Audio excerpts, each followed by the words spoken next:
Hey everyone, welcome to the Industry Show. I'm your host Nitin Bajaj, and joining us today is Dan O'Day, CEO and co-founder of ECFX. Dan, welcome on the show.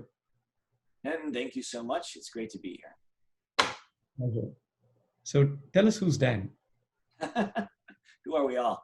We're really all a product of our experiences, of course. So, I grew up when I was a young kid, about 10 years old. I started programming on a TRS-80. Then I ended up, when I was 16 years old, working for my uncle's law firm as a court runner.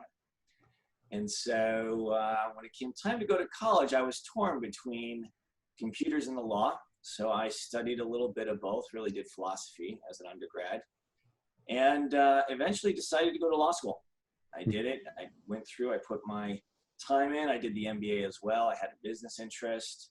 So I studied a lot, passed the bar, practiced for a year, and realized I really hate practicing law. It is an adversarial profession. One of my professors in law school said it's the only job where everyone's trying to undo what you do. And so as a result, I said, I think I'll go back to technology. That way I feel like I'm building something, I'm creating something. Ultimately, at my heart, what makes me happy is building things. And that can be something physical, like I do some woodworking, it might be a cabinet, but it's also building products, building companies, the creation. I think the creation process is where we as people add value. Mm-hmm. And I can see all of that in many different ways. It's all coming together with what you're doing. So why don't you tell us what is ECFX? ECFX. Well, I like to say it's the SpaceX of electronic court filing. Nice. So we are trying to land that booster rocket on that barge. And that is very exciting, right? You always want to be challenged intellectually. Mm-hmm. And there are things that are done around the electronic court filing process, which is where the ECF obviously comes from, mm-hmm. that are complicated.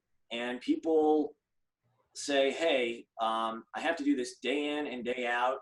I have to file these documents. I have to download these documents. It's not always put in the right place. It's not always managed the right way. Different offices do it differently. Different legal secretaries may do it differently. And our goal is to automate all that into one consistent and simple process so that humans can really focus on where they need their IQ, right? I don't believe people should be doing mundane work. Right. So let's talk about the court notice management space. How big is this opportunity? What really goes in and creates this value for your customers? There are 84 million cases, depending on your source. So 84 million, maybe 60 million, or somewhere in that range of cases filed each and every year in the US. Mm-hmm. We are the most litigious country in the world. And each one of those cases has many filings. And when we initially started this company and we started to look at those filings, we were estimating about 10 or 12 filings per case. Mm-hmm. We found out we way underestimated this market. Yeah. So we thought the volume was in the billions. Mm-hmm. It's in the many billions. Right, to give you an idea. It's a very large market. The bankruptcies that are happening now with COVID, yeah. Each one of those bankruptcies, they're going to have tens of thousands of filings. Some of them are probably going to pass up Puerto Rico in terms of the amount of filings. So Puerto Rico has the record at 1,000 filings a day, each and every day of the year. Tell us a little more about when did you guys start? What's the, going from MVP to launch to what you guys are focusing on right now? So we started the company in Q1 of 2019. Mm-hmm. We really started coding in the March, April timeframe. We went with a client-first approach. So the first thing we did was we got a couple very large firms, including the world's largest law firm, mm-hmm. to agree that they would like a product like this. And so we built it out to their specifications. And ultimately, we went with the course that they have.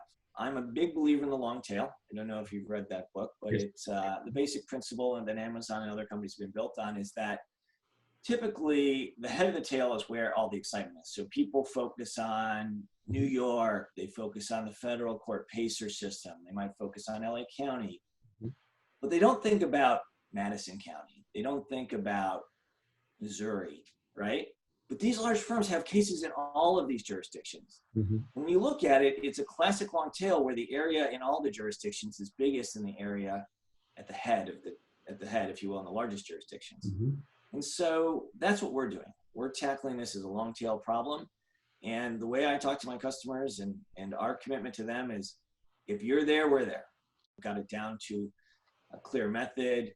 We've done several of these now. We've done at least, we've done 9 different systems, and probably in those 9 systems, there's multiple formats and multiple providers. Mm-hmm. So, you're probably getting 14 or 15 different combinations there. So bringing it back to your roadmap, right, for the company and for the product, where does ECFX go from here? Are you looking at, introducing a new line of products or expanding, using this COVID space to branch off? So, right. So the logical place to where we're going from here is on the filing side. So we're dealing with notices. The first product, ECFX Notice, is out, available. Clients are live on it. And we're working on the roadmap for the next one, which is the filing product. Mm-hmm. And that's going to allow you to file in any jurisdiction from one unit, one interface, right? And I want to make it so simple that all the attorney has to do, and this is the landing the booster on the barge problem. Mm-hmm. I want to get it to the point where all they have to do is hit reply to one of our notices and attach the file, and we take care of it. Yeah. That's the vision. This is also exciting, and I want to bring this back to you. After 20 years as a career professional, why entrepreneurship? So that's an excellent question. I might ask the question, why did I spend 20 years as a career professional? Now that I've done the entrepreneurial thing, maybe I should have done it sooner. But actually, I've gained a lot of skills and a lot of valuable stuff through the process. I actually was my own consultant. I was a technology consultant for law firms before I went to work at Elite. For those that don't know Elite in the legal space, they were acquired by a much bigger company called Thomson Reuters. Right, so that's kind of my background, is working in the large law firm segment after being a small law firm consultant. So I was an entrepreneur in the sense I was a consultant. Mm-hmm. And but that was a lot of hustle. Being a consultant is a job where half the time you're selling and half the time you're working, but you can't do both at the same time. And what are some of the skills, say maybe top 3 skills that you brought with you from your 9-to-5 days that are standing you in good stead right now? So I would start out with just general organizational skills, just your general, like, knowing what you need to do in a day and how to get through all of it and stay organized on it, right? That's key. I would add to that the empathy towards people. Working in a large company, Mm-hmm. I wasn't the most empathetic person when I was 27 years old, right? You get to understand so much more about people and the value of people and the value of their opinions. And that is super critical because I have to listen a lot more in order to be successful. Now, I know living the life you're living and building the things you're building, I'm sure your day has more than 24 hours. So what do you do for fun? For fun. So, I'm actually, I do a couple things. One is I do woodworking. So I sometimes build cabinets and things like that. But I also am a gamer. So I will do and I'm talking about board games and role-playing games and those kinds of games. So now I get together with friends virtually on Zoom. We'll play games virtually and do that to relax.